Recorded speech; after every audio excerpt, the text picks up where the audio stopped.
तर नमस्कार विद्यार्थी मित्रांनो, आजच्या व्हिडिओमध्ये आपण पाहणार आहोत इयत्ता 8वीचा पायाभूतचा पेपर 2026चा. तर हा पेपर तुमचा या महिन्यामध्ये होणार आहे आणि हा पेपर तुम्हाला परीक्षेसाठी पण खूप उपयुक्त ठरणार आहे. त्यामुळे व्हिडिओ पूर्ण पहा आणि असेच अजून व्हिडिओ हवे असतील तर व्हिडिओला लाईक आणि चॅनलला सबस्क्राईब करा आणि कमेंट करायला विसरू नका. तर चला आता व्हिडिओला करूया सुरुवात. तर सर्वात आधी तुम्हाला हा भाग इग्नोर मारायचा आहे. तर आपण पाहूया सर्वात आधी प्रश्न पहिला इथे तोंडी परीक्षेचा. तर इथे प्रश्न पहिला आहे, तुला आवडणारे कोणत्या एका खेळाचे नाव तुम्हाला सांगायचे आहे आणि त्या खेळाचे महत्त्व आणि माहिती सांगायची तुम्हाला 2 मार्कांसाठी.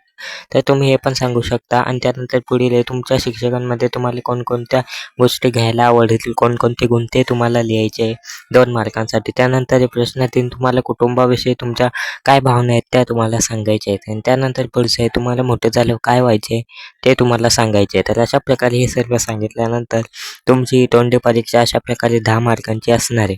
तर अशा प्रकारे ही तुमची तोंडी परीक्षा असणार आहे. तरी अभ्यासल्यानंतर तुम्हाला इथे 10 मार्क फिक्स मिळणार आहेत. आता आपण पुढील प्रश्न लेखी चाचणीचा. तर येथे प्रश्न आहेत, खालील उतारा वाचा व त्याखालील प्रश्नांची उत्तरे लिही. तर तुम्हाला हा प्रश्न 7 ते 8 मार्कांसाठी आहे. तर सर्वात आधी तुम्हाला उतारा वाचायचे आणि समजून घ्यायचे. त्यानंतर या खालील काही प्रश्न आहेत सोपे ते तुम्हाला सोडवायचे असणार आहेत. तर आता आपण ते प्रश्न पण लवकरात लवकर पाहूया. तर येथे तुम्ही हे प्रश्न पण पाहू शकता. तुम्हाला तुमच्या परिसरात आठवडी बाजार भरतो का ते सांगायचे आणि तुम्हाला त्या आठवडी बाजारातून कोणत्या गोष्टी विकत घ्यायला आवडतील ते तुम्हाला लिहायचे 2 मार्कांसाठी. म्हणजे इथे तुम्ही 4 ते 6 ओळींमध्ये याचे उत्तर लिहू शकता आणि तुम्हाला इथे 2 गुण मिळतील. त्यानंतर पुढचं आहे, प्रत्येक माणसामध्ये कोणती ना कोणती कला असते. या वाक्याबद्दल तुम्हाला समजलेल्या तुमच्या भावना आणि अर्थ लिहायचे 6 मार्कांसाठी.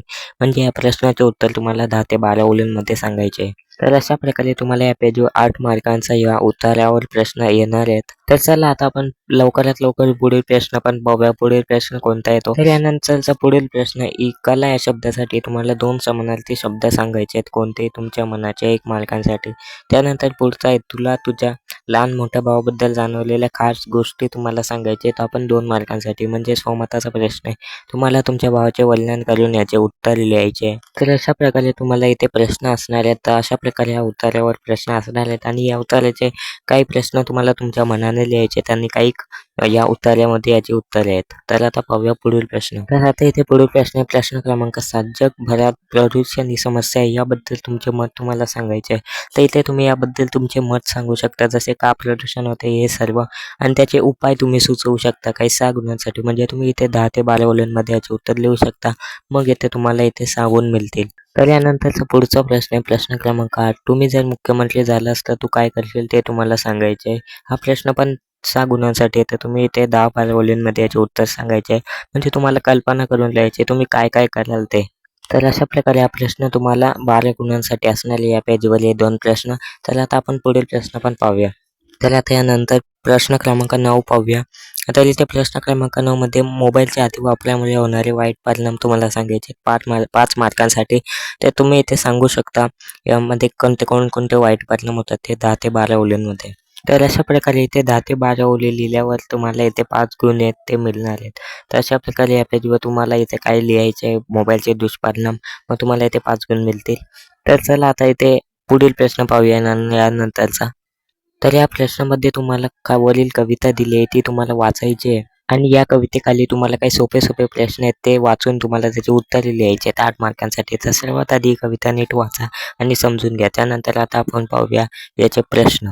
तर येथे तुम्ही प्रश्न पाहू शकता, वरील कवितेच्या कवीचे नाव तुम्हाला सांगायचे आहे 2 मार्कांसाठी. यासाठी तुम्हाला कवितेचे नाव पाठ असले पाहिजे, मग तुम्ही याचे उत्तर लिहू शकता. त्यानंतर पुढचं आहे, वरील कवितेचे शेवटच्या 4 ओळींचा तुम्हाला अर्थ सांगायचा आहे, तो पण 4 मार्कांसाठी. म्हणजे 8 ओळींमध्ये तुम्ही अर्थ सांगू शकता. त्यानंतर आहे, ही कवितेमध्ये दिलेला संदेश तुम्हाला सांगायचा आहे थोडक्यामध्ये 2 मार्कांसाठी. तर तुम्हाला या सर्व प्रश्नाची उत्तरे आहेत ती तुम्हाला उत्तरात मिळून जातील कवितेमध्ये. तर अशा प्रकारे तुम्हाला या पेजवर तुम्हाला 8 मार्कांचा प्रश्न असणार आहे. तर आता आपण पाहूया पुढील प्रश्न. तर त्यानंतर इथे तुम्ही प्रश्न क्रमांक 11 पाहू शकता. तुम्हाला खालील शब्दांचे समानार्थी शब्द लिहायचे 4 मार्कांसाठी. तेथे काही शब्द आहेत जसे सत्य, सुंदर, महान आणि जल.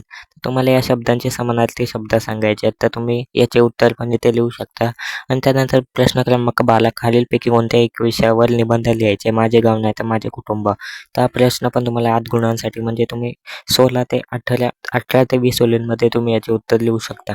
तर विद्यार्थी मित्रांनो, अशा प्रकारे आपला पेपर असणार आहे. जर तुम्हाला व्हिडिओ आवडला तर व्हिडिओला लाईक आणि चॅनलला सबस्क्राईब करा आणि तुम्हाला याची उत्तरे हवी असली तर कमेंट करा आणि सबस्क्राईब करायला विसरू नका. आणि तुम्हाला कोणकोणते व्हिडिओ हवे ते तुम्ही मला कमेंट करून नक्की सांगा. मी लवकरात लवकर ते अपलोड करण्याचा प्रयत्न करेल. आणि जर तुम्ही व्हिडिओ इथपर्यंत पाहिला आहे तर तुम्ही #फुल कमेंट करायला विसरू नका. स्क्रीनवर दिला आहे तो. तुम्ही या कमेंट करायला विसरू नका. मग मला समजेल हा व्हिडिओ तुम्ही पूर्ण पाहिला आहे आणि मी लवकरात लवकर तुम्हाला नेक्स्ट पेपर व्हिडिओज पण देईल. तर आता भेटूया नेक्स्ट व्हिडिओमध्ये. बाय.